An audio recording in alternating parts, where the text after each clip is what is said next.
ஜெபிப்போம்.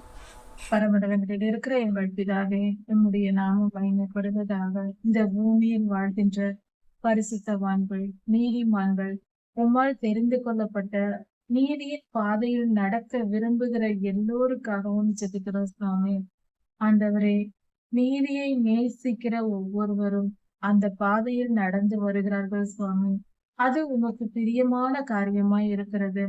ஆனால் அந்த நீதியின் பாதையில் நடக்கும்போது வீண் பழி சுமத்தப்படுவதும், தேவையற்ற காரியங்களில் எங்களை குற்றப்படுத்துவதுமாய் எங்களுக்கு விரோதமாக ஜனங்கள் எழும்புகிறார்கள் சுவாமி. அப்படிப்பட்ட தீமையான காரியங்கள் எங்களை விட்டு அகலும்படி ஜெபிக்கிறோம். எங்கள் துன்பங்கள் எல்லாவற்றையும் நீக்கி போடும் ராஜாதி ராஜா இயேசுவின் நாமத்தினால் பிதாவே, ஆமென். மாரநாதா.